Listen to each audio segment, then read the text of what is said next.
श्रीपार्वती श्रीकण्ठस्तोत्रम् बहुभ्यो घस्रेभ्यस्तव पदसरोजातयुगलम् निरीक्ष्याहं मोदं बहुलमगमं शैलतनये भविष्यान्मातस्त्वत्पदयुगसरोजातविरहात् भवेद्यः खेदस्तं शमय हृदयाब्जे विलसनात् प्रभोष्टमूर्ते मम चित्तमध्ये संस्थाप्य चैकां तव मूर्तिमारात्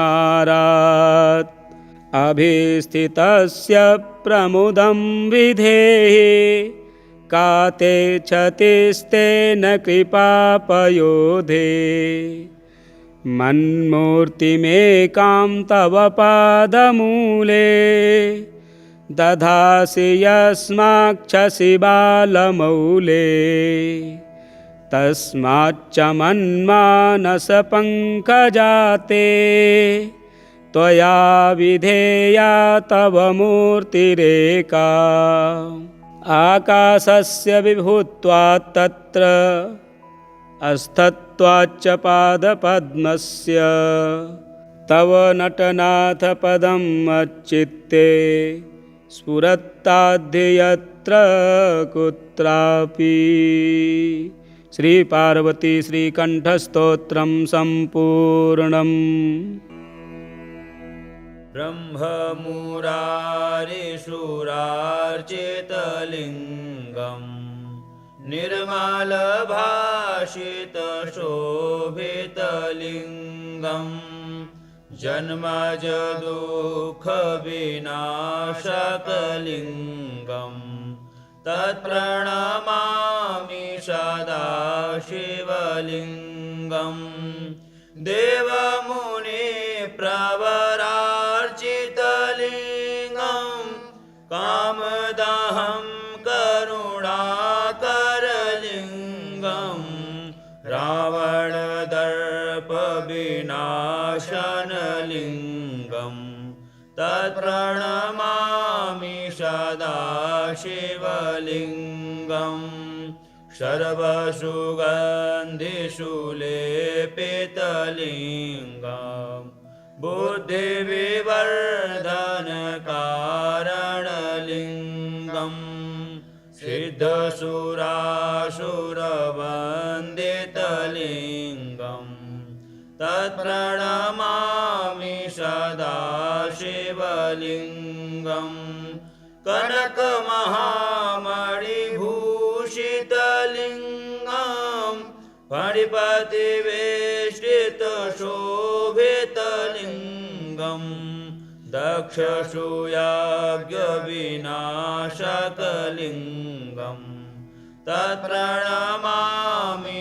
सदा शिवलिङ्गं कुङ्कुमचन्दनलेपितलिङ्गं पङ्कजहारसुशोभितलिङ्गं सञ्चिततापविनाशनलिङ्गं तत्प्रणमामि सदा शिवलिङ्गं देवगणार्चितसेवितलिङ्गं भावैर्भक्तिभिरेव च लिङ्गं दिनकरकोटिप्रभाकरलिङ्गं तत्प्रणमामि सदा शिवलिङ्गम् अष्टदलोपरिवेष्टितलिङ्गं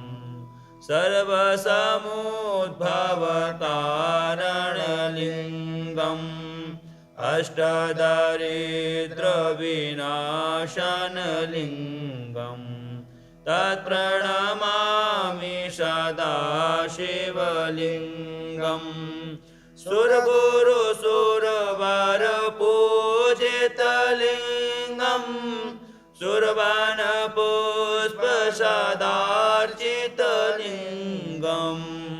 परात् परं परमात्मकलिङ्गम् तत्प्रणमामि सदा शिवलिङ्गम् तत्प्रणमामि सदा शिवलिङ्गम् लिङ्गाष्टकमिदं पुण्यं यः पठेत् शिवसन्निधौ शिवलोकमवाप्नोति शिवेन सह मोदते। श्रीशिवाष्टोत्तरशतनामस्तोत्रम् ददर्श शूले संशुष्कं ध्यायन्तं परमेश्वरः अन्धकं धैर्यसम्पन्नं दानवेशं तपस्विनम् अन्धक उवाच महादेवो विरूपाक्षः चन्द्रार्धकृतशेखरः अमृतः शाश्वतः स्थाणुः नीलकण्ठः पिनाकधृक् वृषभाक्षो महाज्ञेयः पुरुषः सर्वकामदः कामारिः कामदहनः कामरूपः कपर्दधृक् विरूपो गिरिशो भीमः स्रग्वी च रक्तवासधृक् योगी च कालदहनः कपाली त्रिपुरान्तकः गूढव्रतो गुप्तमन्त्रः गम्भीरो भावगोचरः अणिमादिगुणाधारस्त्रैलोक्यैश्वर्यदायकः वीरो वीरहणो घोरः विरूपो मांसलः पटुः महामांसाद उन्मत्तः भैरवो वै महेश्वरः त्रैलोक्यद्रावणो लुब्धः लुब्धको यज्ञसूदनः कृत्तिकानां सुतैर्युक्तः उन्मत्तः कृत्तिवासधृक् गजकृत्तिपरिधानः क्षुब्धो भुजगभूषणः दत्तालम्बश्च वेतालः घोरशाकिनीपूजितः अघोरो घोरदैत्यघ्नः घोरघोषो वनस्पतिः भस्माङ्गो जटिलः शुद्धो भैरुण्डशतसेवितः भूतेश्वरो भूतनाथः पञ्चभूताश्रितः खगः क्रोधितो निष्ठुरश्चण्डः चण्डीसचण्डिकाप्रियः चण्डस्तुङ्गश्च गरुत्मान् नित्यमासवभोजिनः लेलिहानो महारौद्रः मृत्युर्मृत्योरगोचरः मृत्योर्मृत्युर्महासेनः श्मशानारण्यवासकृत् रागो विरागो रागान्धः वीतरागशतार्चितः सत्त्वं रजस्तमो धर्ममधर्मं वासवानुजः सत्यं त्वसत्यं सद्रूपमसद्रूपमहेतुकम् अर्धनारीश्वरो भानुः भानुकोटिशतप्रभः यज्ञो यज्ञपतिरुद्र ईशानो वरदः शिवः अष्टोत्तरशतं हेतन्मूर्तीनां परमात्मनः शिवस्य दानवो ध्यायन्मुक्तस्तस्मान्महाभयात् दिव्येनामृतवर्षेण सोऽभिषिक्तः कपर्दिना तुष्टेन मोचितस्तस्मात् शूलाग्रादवरोपितः। श्रीशिवपुराणे रुद्रसंहितायां शिव अष्टोत्तरशतनामस्तोत्रं सम्पूर्णम्। श्रीपार्वती श्रीकण्ठस्तोत्रम्। बहुभ्यो घश्रेभ्यस्तव पदसरोजातयुगलम् निरीक्ष्याहं मोदं बहुलमगमं शैलतनये भविष्यान्मातस्त्वत्पदयुगसरोजातविरहात् भवेद्यः खेदस्तं शमय हृदयाब्जे विलसनात् प्रभोष्टमूर्ते मम चित्तमध्ये संस्थाप्य चैकां तव मूर्तिमारात्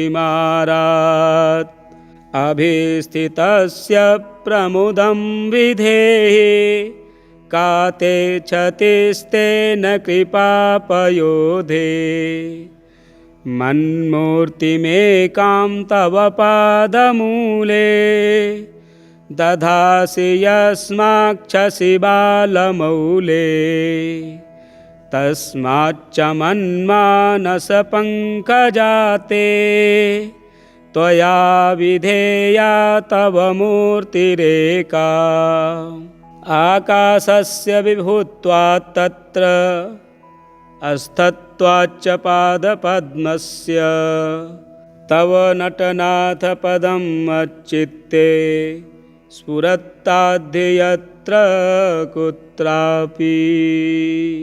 श्री पार्वती श्रीकण्ठस्तोत्रं सम्पूर्णम्। ब्रह्ममुरारिसुरार्चितलिङ्गम् निर्मलभाषितशोभितलिङ्गम् जन्मजदुःखविनाशकलिङ्गम् तत्प्रणमामि सदा शिवलिङ्गम् देवमुनिप्रवरार्चितलिङ्गम् कामदहं करुणाकरलिङ्गम्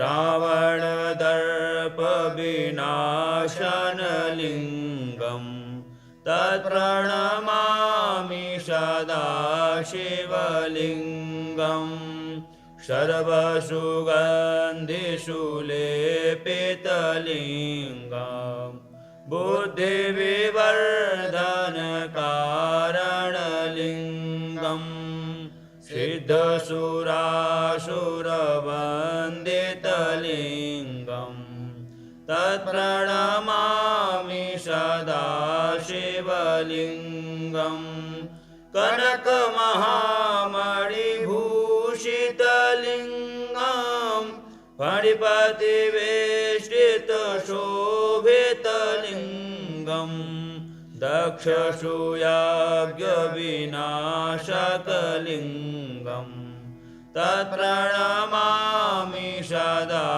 शिवलिङ्गम् कुङ्कुमचन्दनलेपितलिङ्गम् पङ्कजहारसुशोभितलिङ्गम् सञ्चिततापविनाशनलिङ्गम् तत्प्रणमामि सदा शिवलिङ्गम् देवगणार्चितसेवितलिङ्गम् भावैर्भक्तिभिरेव च लिङ्गम् दिनकरकोटिप्रभाकरलिङ्गम् तत्प्रणमामि सदा शिवलिङ्गम् अष्टदलोपरिवेष्टितलिङ्गम्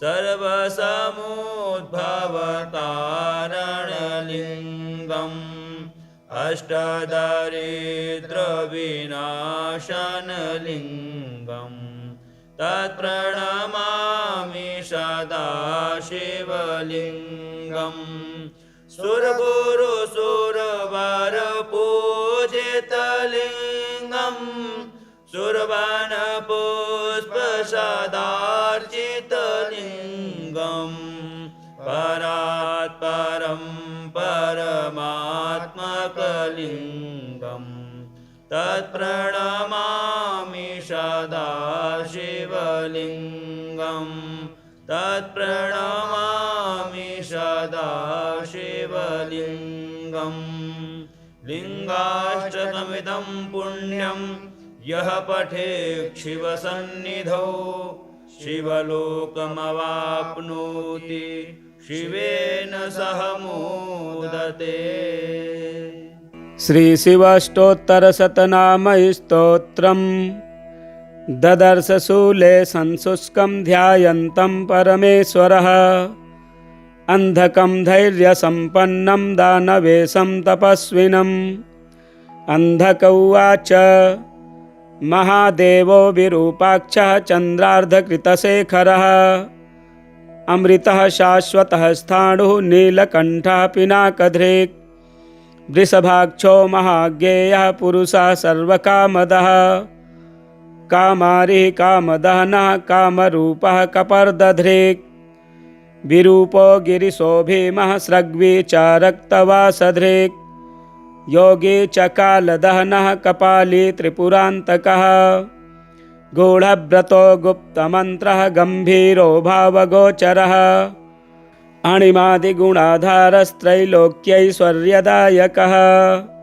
वीरो वीरहणो घोरः विरूपो मांसलः पटुः महामांसाद उन्मत्तः भैरवो वै महेश्वरः त्रैलोक्यद्रावणो लुब्धः लुब्धको यज्ञसूदनः कृत्तिकानां सुतैर्युक्त उन्मत्तः कृत्तिवासधृक् गजकृत्तिपरिधानः क्षुब्धो भुजगभूषणः दत्तालम्बश्च वेतालः घोरशाकिनीपूजितः अघोरो घोरदैत्यघ्नः घोरघोषो वनस्पतिः भस्माङ्गो जटिलः शुद्धो भैरुण्डशतसेवितः भूतेश्वरो भूतनाथः पञ्चभूताश्रितः खगः क्रोधितो निष्ठुरश्चण्डः चण्डीश चण्डिकाप्रियः चण्डस्तुङ्गश्च गरुत्मान् नित्यमासवभोजिनः लेलिहानो महारौद्रः मृत्युर्मृत्योरगोचरः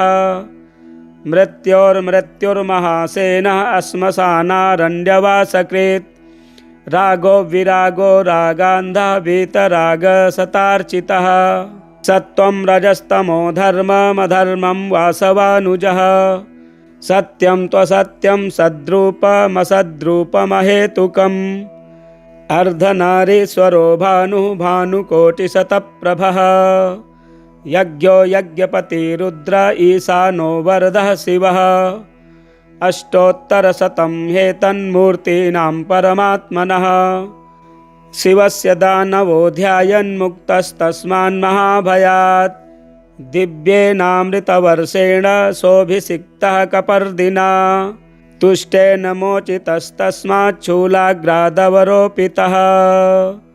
श्रीशिवपुराणे रुद्रसंहितायां शिव अष्टोत्तरशतनामस्तोत्रं सम्पूर्णम्।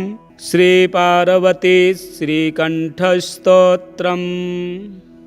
बहुभ्यो घस्रेभ्यस्तव पदसरोजातयुगलम् निरीक्ष्याहं मोदं बहुलमगमं शैलतनये भविष्यान्मातस्त्वत्पदयुगसरोजातविरहात् भवेद्यः खेदस्तं शमय हृदयाब्जे विलसनात्। प्रभोष्टमूर्ते मम चित्तमध्ये संस्थाप्य चैकां तव मूर्तिमारात्। अभिस्थितस्य प्रमुदं विधेहि काते क्षतिस्तेन कृपापयोधे। मन्मूर्तिमेकां तव पादमूले दधासि यस्माक्षसि बालमौले। तस्माच्च मन्मानसपङ्कजाते त्वया विधेया तव मूर्तिरेका। आकाशस्य विभुत्वात् तत्र अस्थत्वाच्च पादपद्मस्य तव नटनाथ पदम् मच्चित्ते स्फुरत्ताद्यत्र कुत्रापि। श्रीपार्वती श्रीकण्ठस्तोत्रं सम्पूर्णम्। ब्रह्ममुरारिशूरार्चितलिङ्गम् निर्मलभाषितशोभितलिङ्गम् जन्मजदुःखविनाशकलिङ्गम् तत्प्रणमामि सदा शिवलिङ्गम्। देवमुनिप्रवरार्चितलिङ्गम् कामदहं करुणाकरलिङ्गम्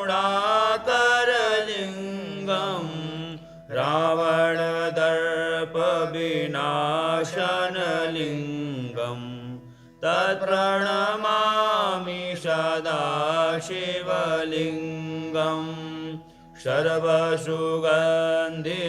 लेपितलिङ्गम् बुद्धिविवर्धनकारणलिङ्गम् सिद्धसुरासुरवन्दितलिङ्गम् तत्प्रणमामि सदा शिवलिङ्गम् कनकमहामणिभूषितलिङ्गम् फणिपतिवेष्टितशोभितलिङ्गम् दक्षसूयाज्ञविनाशकलिङ्गम् तत्प्रणमामि सदा शिवलिङ्गम् कुङ्कुमचन्दनलेपितलिङ्गम् पङ्कजहारसुशोभितलिङ्गम् सञ्चिततापविनाशनलिङ्गम् तत्प्रणमामि सदा शिवलिङ्गम् देवगणार्चितसेवितलिङ्गम् भावैर्भक्तिभिरेव च लिङ्गम् दिनकरकोटिप्रभाकरलिङ्गम् तत्प्रणमामि सदा शिवलिङ्गम् अष्टदलोपरिवेष्टितलिङ्गम् सर्वसमुद्भवकारणलिङ्गम् अष्टदारिद्र्यविनाशनलिङ्गम् तत्प्रणमामि सदा शिवलिङ्गम् सुरगुरुसुरवरपूजितलिङ्गम् सुरवनपुष्पसदार्चितलिङ्गम् परात्परं परमात्मकलिङ्गम् तत्प्रणमामि सदा शिवलिङ्गम् तत्प्रणमामि सदा शिवलिङ्गम् लिङ्गाष्टकमिदं पुण्यं यः पठेत् शिवसन्निधौ शिवलोकमवाप्नोति शिवेन सह मोदते। श्रीशिवष्टोत्तरशतनामस्तोत्रम् ददर्श शूले संशुष्कं ध्यायन्तं परमेश्वरः अन्धकं धैर्यसम्पन्नं दानवेशं तपस्विनम् अन्धक उवाच महादेवो विरूपाक्षः चन्द्रार्धकृतशेखरः अमृतः शाश्वतः स्थाणुः नीलकण्ठः पिनाकधृक् वृषभाक्षो महाज्ञेयः पुरुषः सर्वकामदः कामारिः कामदहनः कामरूपः कपर्दधृक् विरूपो गिरिशो भीमः सृग्वी च रक्तवासधृक् योगी च कालदहनः कपाली त्रिपुरान्तकः गूढव्रतो गुप्तमन्त्रः गम्भीरो भावगोचरः अणिमादिगुणाधारस्त्रैलोक्यैश्वर्यदायकः वीरो वीरहणो घोरः विरूपो मांसलः पटुः महामांसाद उन्मत्तः भैरवो वै महेश्वरः त्रैलोक्यद्रावणो लुब्धः लुब्धको यज्ञसूदनः कृत्तिकानां सुतैर्युक्त उन्मत्तः कृत्तिवासधृक् गजकृत्तिपरिधानः क्षुब्धो भुजगभूषणः दत्तालम्बश्च वेतालः घोरशाकिनिपूजितः अघोरो घोरदैत्यघ्नः घोरघोषो वनस्पतिः भस्माङ्गो जटिलः शुद्धो भैरुण्डशतसेवितः भूतेश्वरो भूतनाथः पञ्चभूताश्रितः खगः क्रोधितो निष्ठुरश्चण्डः चण्डीश चण्डिका प्रियः चण्डस्तुङ्गश्च गरुत्मान् नित्यमासवभोजिनः लेलिहानो महारौद्रः मृत्युर्मृत्योरगोचरः मृत्योर्मृत्युर्महासेनः श्मशानारण्यवासकृत् रागो विरागो रागान्धः वीतरागसतार्चितः सत्त्वं रजस्तमो धर्ममधर्मं वासवानुजः सत्यं त्वसत्यं सद्रूपमसद्रूपमहेतुकम् अर्धनारीश्वरो भानुः भानुकोटिशतप्रभः यज्ञो यज्ञपतिरुद्र ईशानो वरदः शिवः अष्टोत्तरशतं हेतन्मूर्तीनां परमात्मनः शिवस्य दानवो ध्यायन्मुक्तस्तस्मान्महाभयात् दिव्येनामृतवर्षेण सोऽभिषिक्तः कपर्दिना तुष्टेन मोचितस्तस्मात् शूलाग्रादवरोपितः।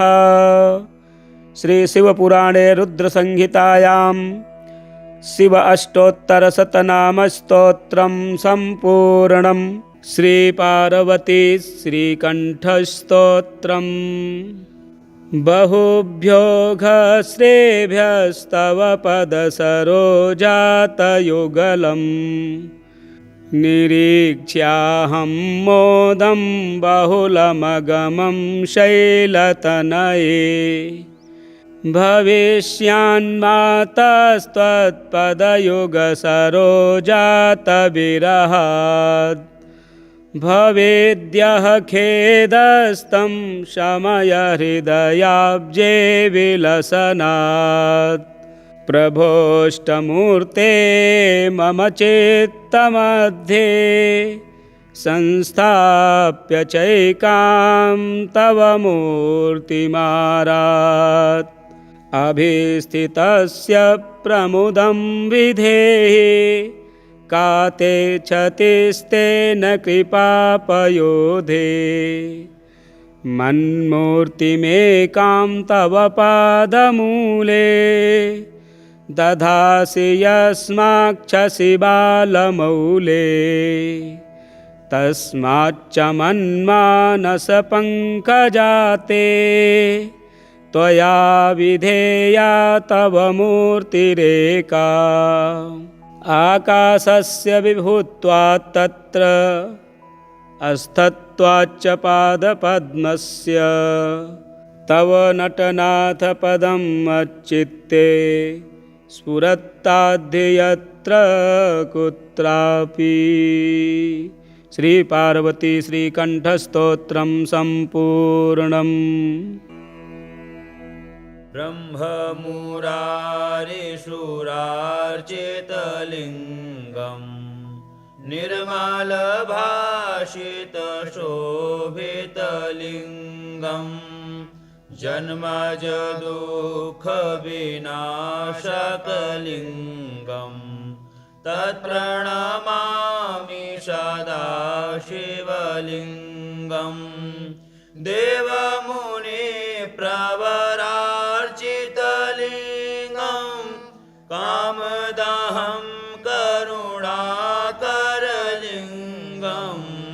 रावणदर्पविनाशनलिङ्गम् तत्प्रणमामि सदा शिवलिङ्गम् सर्वसुगन्धिषुलेपितलिङ्गम् बुद्धिविवर्धनकारणलिङ्गम् सिद्धसुरासुरवन्दितलिङ्गम् तत्प्रणमामि सदा शिवलिङ्गम् कनकमहामणिभूषितलिङ्गम् फणिपतिवेष्टितशोभितलिङ्गम् दक्षसूयाज्ञविनाशकलिङ्गम् तत्प्रणमामि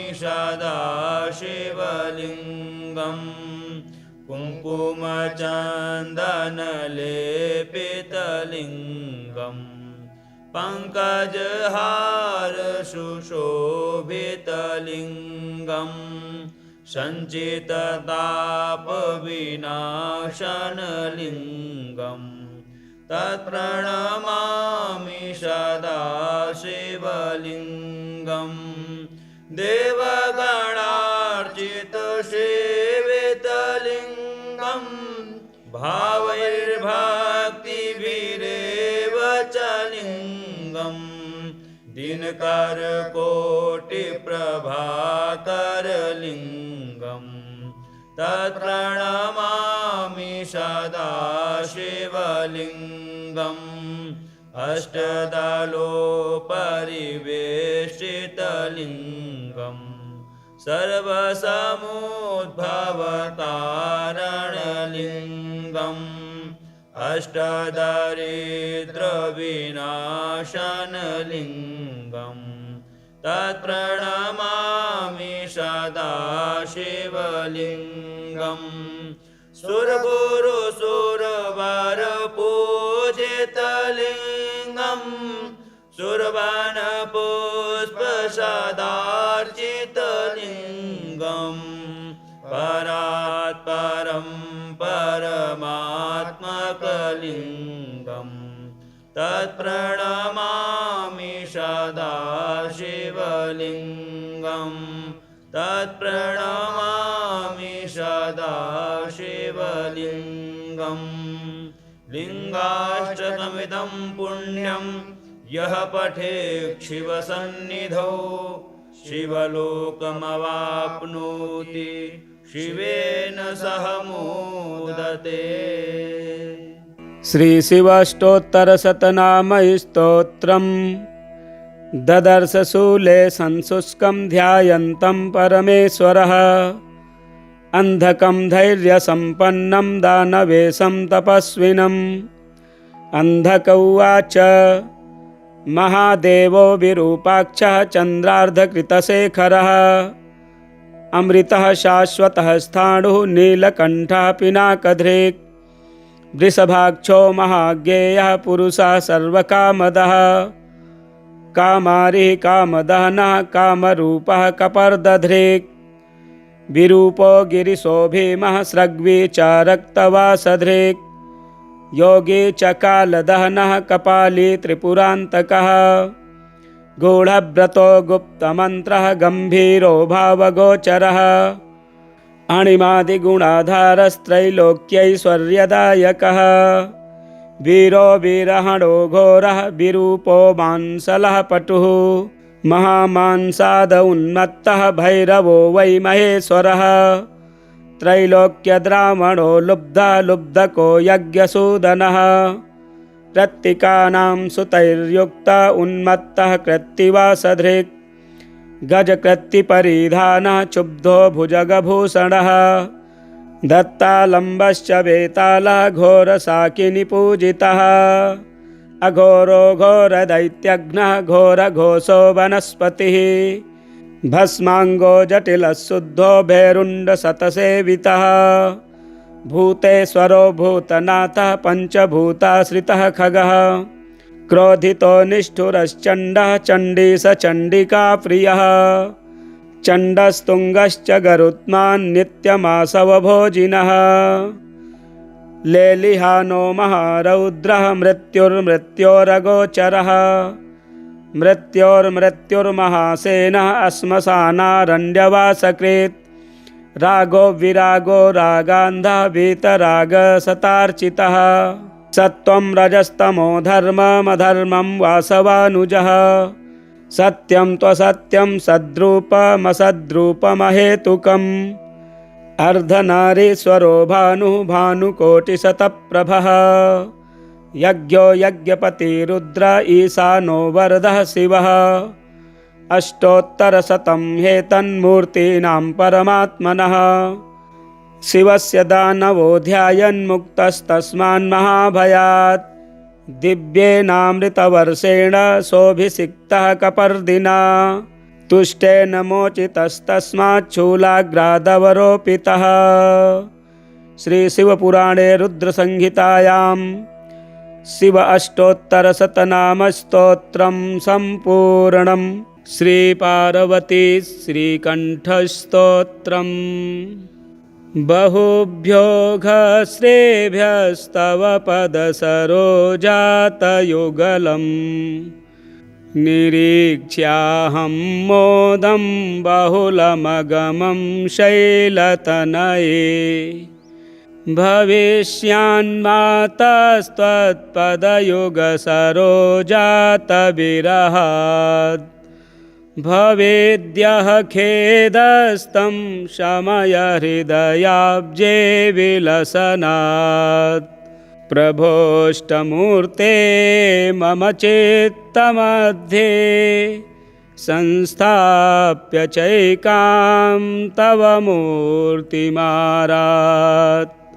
अभिस्थितस्य प्रमुदं विधेहि काते क्षतिस्तेन कृपापयोधे मन्मूर्तिमेकां तव पादमूले दधासि यस्माक्षसि बालमौले तस्माच्च मन्मानसपङ्कजाते त्वया विधेया तव मूर्तिरेका आकाशस्य विभुत्वात् तत्र अस्थत्वाच्च पादपद्मस्य तव नटनाथ पदं मच्चित्ते स्फुरत्ताद्यत्र कुत्रापि।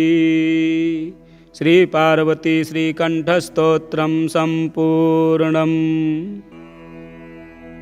ब्रह्ममुरारिसुरार्चितलिङ्गम् निर्मलभाषितशोभितलिङ्गम् जन्मजदुःखविनाशकलिङ्गम् तत्प्रणमामि सदा शिवलिङ्गम् देवमुनिप्रवरार्चितलिङ्गम् कामदहं करुणाकरलिङ्गम् रावणदर्पविनाशनलिङ्गम् तत्प्रणमामि सदा शिवलिङ्गम् सर्वसुगन्धिषुलेपितलिङ्गम् बुद्धिविवर्धनकारणलिङ्गम् सिद्धसुरासुरवन्दितलिङ्गम् तत्प्रणमामि सदा शिवलिङ्गम् कनकमहामणिभूषितलिङ्गम् फणिपतिवेष्टितशोभितलिङ्गम् दक्षसूयाज्ञविनाशकलिङ्गम् तत्प्रणमामि सदा शिवलिङ्गम् कुङ्कुमचन्दनलेपितलिङ्गम् पङ्कजहारसुशोभितलिङ्गम् सञ्चिततापविनाशनलिङ्गम् तत्प्रणमामि सदा शिवलिङ्गम् देवगणार्चितसेवितलिङ्गम् भावैर्भक्तिभिरेव च लिङ्गम् दिनकरकोटिप्रभाकरलिङ्गम् तत्प्रणमामि सदा शिवलिङ्गम् अष्टदलोपरिवेष्टितलिङ्गम् सर्वसमुद्भवकारणलिङ्गम् अष्टदारिद्र्यविनाशनलिङ्गम् तत्प्रणमामि सदा शिवलिङ्गम् सुरगुरुसुरवरपूजितलिङ्गम् सुरवनपुष्पशा सदार्चितलिङ्गं परात् परं परमात्मकलिङ्गं तत्प्रणमामि सदा शिवलिङ्गं तत्प्रणमामि सदा शिवलिङ्गम् लिङ्गाष्टकमिदं पुण्यं यः पठेत् शिवसन्निधौ शिवलोकमवाप्नोति शिवेन सह मोदते। श्री शिवाष्टोत्तरशतनामस्तोत्रम् ददर्श शूले संशुष्कं ध्यायन्तं परमेश्वरः अंधकं धैर्यसम्पन्नं दानवेशं तपस्विनम्। अंधक उवाच महादेवो विरूपाक्षः चन्द्रार्धकृतशेखरः अमृतः शाश्वतः स्थाणुः नीलकण्ठः पिनाकधृक् वृषभाक्षो महाज्ञेयः पुरुषः सर्वकामदः कामारिः कामदहनः कामरूपः कपर्दधृक् विरूपो गिरिशो भीमः स्रग्वी च रक्तवासधृक् योगी च कालदहनः कपाली त्रिपुरान्तकः गूढव्रतो गुप्तमन्त्रः गम्भीरो भावगोचरः अणिमादिगुणाधारस्त्रैलोक्यैश्वर्यदायकः वीरो वीरहणो घोरः विरूपो मांसलः पटुः महामांसाद उन्मत्तः भैरवो वै महेश्वरः त्रैलोक्यद्रावणो लुब्धः लुब्धको यज्ञसूदनः कृत्तिकानां सुतैर्युक्तः उन्मत्तः कृत्तिवासधृक् गजकृत्तिपरिधानः क्षुब्धो भुजगभूषणः दत्तालम्बश्च वेतालः घोरशाकिनीपूजितः अघोरो घोरदैत्यघ्नः घोरघोषो वनस्पतिः भस्माङ्गो जटिलः शुद्धो भैरुण्डशतसेवितः भूतेश्वरो भूतनाथः पञ्चभूताश्रितः खगः क्रोधितो निष्ठुरश्चण्डः चण्डीश चण्डिकाप्रियः चण्डस्तुङ्गश्च गरुत्मान् नित्यमासवभोजिनः लेलिहानो महारौद्रः मृत्युर्मृत्योरगोचरः मृत्योर्मृत्युर्महासेनः श्मशानारण्यवासकृत् रागो विरागो रागान्धः वीतरागशतार्चितः सत्त्वं रजस्तमो धर्ममधर्मं वासवानुजः सत्यं त्वसत्यं सद्रूपमसद्रूपमहेतुकम् अर्धनारीश्वरो भानुः भानुकोटिशतप्रभः यज्ञो यज्ञपतिरुद्र ईशानो वरदः शिवः अष्टोत्तरशतं हेतन्मूर्तीनां परमात्मनः शिवस्य दानवो ध्यायन्मुक्तस्तस्मान्महाभयात् दिव्येनामृतवर्षेण सोऽभिषिक्तः कपर्दिना तुष्टेन मोचितस्तस्मात् शूलाग्रादवरोपितः।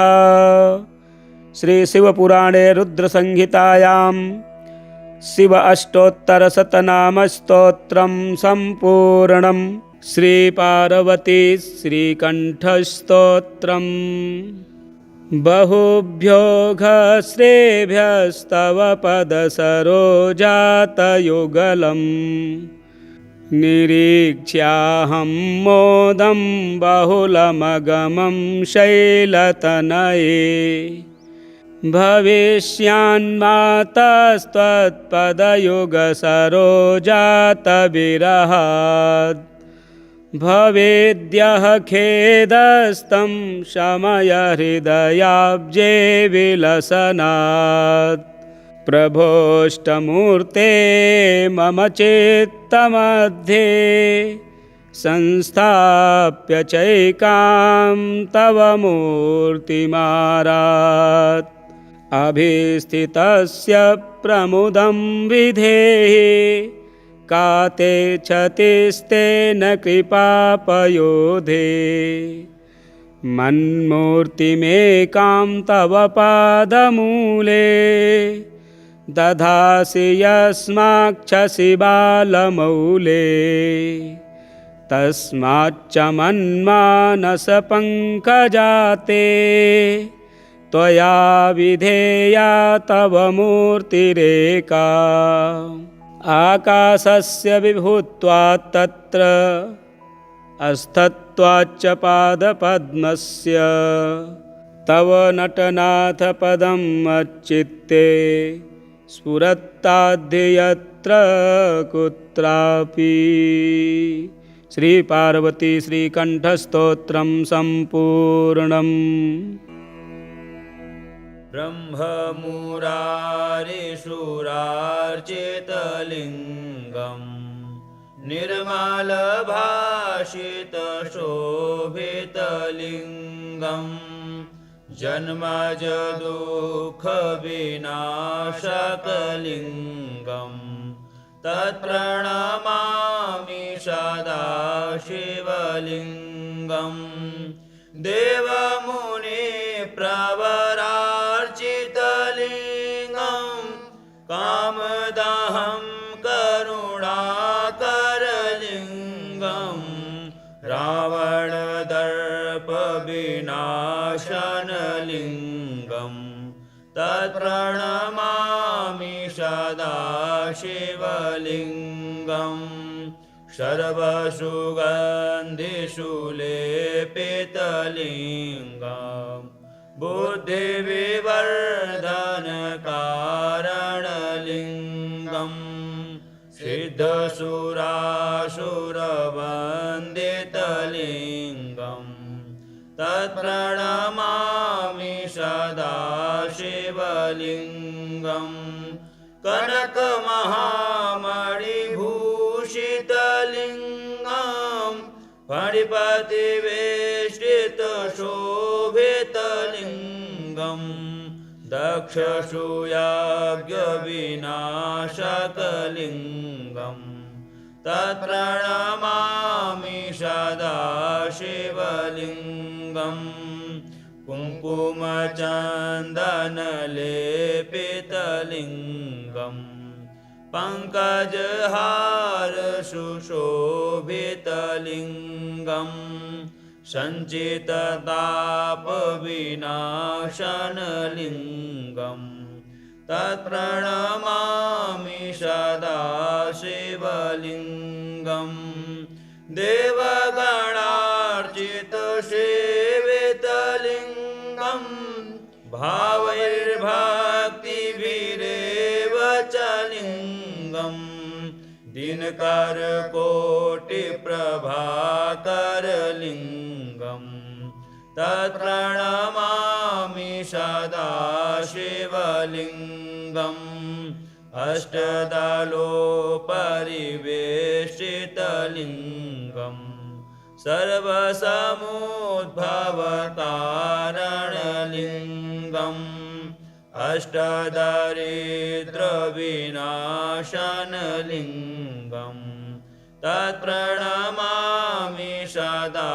शिवलिङ्गम् सुरगुरुसुरवरपूजितलिङ्गम् सुरवनपुष्पसदार्चितलिङ्गम् परात्परं परमात्मकलिङ्गम् तत्प्रणमामि सदा शिवलिङ्गम् तत्प्रणमामि सदा शिवलिङ्गम् लिङ्गाष्टकमिदं पुण्यं यः पठेत् शिवसन्निधौ शिवलोकमवाप्नोति शिवेन सह मोदते। श्री शिवाष्टोत्तरशतनामस्तोत्रम् ददर्श शूले संशुष्कं ध्यायन्तं परमेश्वरः अन्धकं धैर्यसम्पन्नं दानवेशं तपस्विनम् अन्धक उवाच महादेवो विरूपाक्षः चन्द्रार्धकृतशेखरः अमृतः शाश्वतः स्थाणुः नीलकण्ठः पिनाकधृक् वृषभाक्षो महाज्ञेयः पुरुषः सर्वकामदः कामारिः कामदहनः कामरूपः कपर्दध्रेक् विरूपो गिरिशो भीमः स्रग्वी च रक्तवासध्रेक् योगी च कालदहनः कपाली त्रिपुरान्तकः गूढव्रतो गुप्तमन्त्रः गम्भीरो भावगोचरः अणिमादिगुणाधारस्त्रैलोक्यैश्वर्यदायकः वीरो वीरहणो घोरः विरूपो मांसलः पटुः महामांसाद उन्मत्तः भैरवो वै महेश्वरः त्रैलोक्यद्रावणो लुब्धः लुब्धको यज्ञसूदनः कृत्तिकानां सुतैर्युक्त उन्मत्तः कृत्तिवासधृक् गजकृत्तिपरिधानः क्षुब्धो भुजगभूषणः दत्तालम्बश्च वेतालः घोरशाकिनीपूजितः अघोरो घोरदैत्यघ्नः घोरघोषो वनस्पतिः भस्माङ्गो जटिलः शुद्धो भैरुण्डशतसेवितः भूतेश्वरो भूतनाथः पञ्चभूताश्रितः खगः क्रोधितो निष्ठुरश्चण्डः चण्डीश चण्डिका प्रियः चण्डस्तुङ्गश्च गरुत्मान् नित्यमासवभोजिनः लेलिहानो महारौद्रः मृत्युर्मृत्योरगोचरः मृत्योर्मृत्युर्महासेनः श्मशानारण्यवासकृत् रागो विरागो रागान्धः वीतरागशतार्चितः सत्त्वं रजस्तमो धर्ममधर्मं वासवानुजः सत्यं त्वसत्यं सद्रूपमसद्रूपमहेतुकम् अर्धनारीश्वरो भानुः भानुकोटिशतप्रभः यज्ञो यज्ञपतिरुद्र ईशानो वरदः शिवः अष्टोत्तरशतं हेतन्मूर्तीनां परमात्मनः शिवस्य दानवो ध्यायन्मुक्तस्तस्मान्महाभयात् दिव्येनामृतवर्षेण सोऽभिषिक्तः कपर्दिना तुष्टेन मोचितस्तस्मात् शूलाग्रादवरोपितः। श्रीशिवपुराणे रुद्रसंहितायां शिव अष्टोत्तरशतनामस्तोत्रं सम्पूर्णम्। श्रीपार्वती श्रीकण्ठस्तोत्रम्। बहुभ्यो घश्रेभ्यस्तव पदसरोजातयुगलम् निरीक्ष्याहं मोदं बहुलमगमं शैलतनये भविष्यान्मातस्त्वत्पदयुगसरोजातविरहात् भवेद्यः खेदस्तं शमय हृदयाब्जे विलसनात्। प्रभोष्टमूर्ते मम चित्तमध्ये संस्थाप्य चैकां तव मूर्तिमारात्। अभिस्थितस्य प्रमुदं विधेहि काते क्षतिस्तेन कृपापयोधे। मन्मूर्तिमेकां तव पादमूले दधासि यस्माक्षसि बालमौले। तस्माच्च मन्मानसपङ्कजाते त्वया विधेया तव मूर्तिरेका। आकाशस्य विभुत्वात् तत्र अस्थत्वाच्च पादपद्मस्य तव नटनाथ पदम् मच्चित्ते स्फुरत्ताद्यत्र कुत्रापि। श्रीपार्वती श्रीकण्ठस्तोत्रं सम्पूर्णम्। ब्रह्ममुरारिशूरार्चितलिङ्गम् निर्मलभाषितशोभितलिङ्गम् जन्मजदुःखविनाशकलिङ्गम् तत्प्रणमामि सदा शिवलिङ्गम्। देवमुनिप्रवरार्चितलिङ्गम् कामदहं करुणाकरलिङ्गम्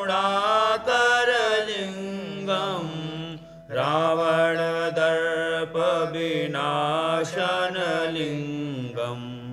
तत्प्रणमामि सदा शिवलिङ्गम् सर्वसुगन्धिषु लेपितलिङ्गम्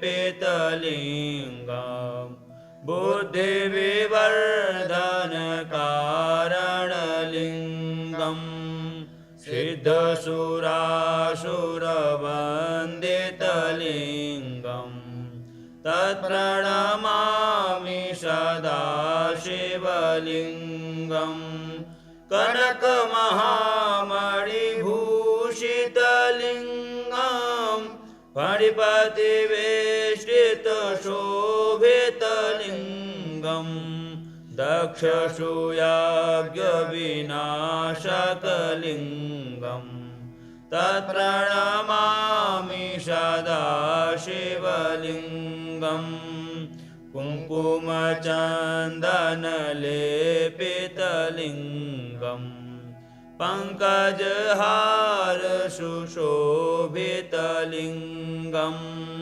सञ्चिततापविनाशनलिङ्गम् तत्प्रणमामि सदा शिवलिङ्गम् देवगणार्चितसेवितलिङ्गम् भावैर्भक्तिभिरेव च लिङ्गम् दिनकरकोटिप्रभाकरलिङ्गम् तत्प्रणमामि सदा शिवलिङ्गम् अष्टदलोपरिवेष्टितलिङ्गम् सर्वसमुद्भवकारणलिङ्गम् अष्टदारिद्र्यविनाशनलिङ्गम् तत्प्रणमामि सदा शिवलिङ्गम् सुरगुरुसुरवरपूजितलिङ्गम् सुरवनपुष्पसदार्चितलिङ्गम् परात्परं परमात्मकलिङ्गम् तत्प्रणमामि सदा शिवलिङ्गम् तत्प्रणमामि सदा शिवलिङ्गम् लिङ्गाष्टकमिदं पुण्यं यः पठेत् शिवसन्निधौ शिवलोकमवाप्नोति शिवेन सह मोदते। श्रीशिवष्टोत्तरशतनामस्तोत्रम् ददर्श शूले संशुष्कं ध्यायन्तं परमेश्वरः अन्धकं धैर्यसम्पन्नं दानवेशं तपस्विनम् अन्धक उवाच महादेवो विरूपाक्षः चन्द्रार्धकृतशेखरः अमृतः शाश्वतः स्थाणुः नीलकण्ठः पिनाकधृक् वृषभाक्षो महाज्ञेयः पुरुषः सर्वकामदः कामारिः कामदहनः कामरूपः कपर्दधृक् विरूपो गिरिशो भीमः स्रग्वी च रक्तवासधृक् योगी च कालदहनः कपाली त्रिपुरान्तकः गूढव्रतो गुप्तमन्त्रः गम्भीरो भावगोचरः अणिमादिगुणाधारस्त्रैलोक्यैश्वर्यदायकः वीरो वीरहणो घोरः विरूपो मांसलः पटुः महामांसाद उन्मत्तः भैरवो वै महेश्वरः त्रैलोक्यद्रावणो लुब्धः लुब्धको यज्ञसूदनः कृत्तिकानां सुतैर्युक्त उन्मत्तः कृत्तिवासधृक् गजकृत्तिपरिधानः क्षुब्धो भुजगभूषणः दत्तालम्बश्च वेतालः घोरशाकिनिपूजितः अघोरो घोरदैत्यघ्नः घोरघोषो वनस्पतिः भस्माङ्गो जटिलः शुद्धो भैरुण्डशतसेवितः भूतेश्वरो भूतनाथः पञ्चभूताश्रितः खगः क्रोधितो निष्ठुरश्चण्डः चण्डीश चण्डिका प्रियः चण्डस्तुङ्गश्च गरुत्मान् नित्यमासवभोजिनः लेलिहानो महारौद्रः मृत्युर्मृत्योरगोचरः मृत्योर्मृत्युर्महासेनः श्मशानारण्यवासकृत् रागो विरागो रागान्धः वीतरागसतार्चितः सत्त्वं रजस्तमो धर्ममधर्मं वासवानुजः सत्यं त्वसत्यं सद्रूपमसद्रूपमहेतुकम् अर्धनारीश्वरो भानुः भानुकोटिशतप्रभः यज्ञो यज्ञपतिरुद्र ईशानो वरदः शिवः अष्टोत्तरशतं हेतन्मूर्तीनां परमात्मनः शिवस्य दानवो ध्यायन्मुक्तस्तस्मान्महाभयात् दिव्येनामृतवर्षेण सोऽभिषिक्तः कपर्दिना तुष्टेन मोचितस्तस्मात् शूलाग्रादवरोपितः। श्रीशिवपुराणे रुद्रसंहितायां शिव अष्टोत्तरशतनामस्तोत्रं सम्पूर्णम्।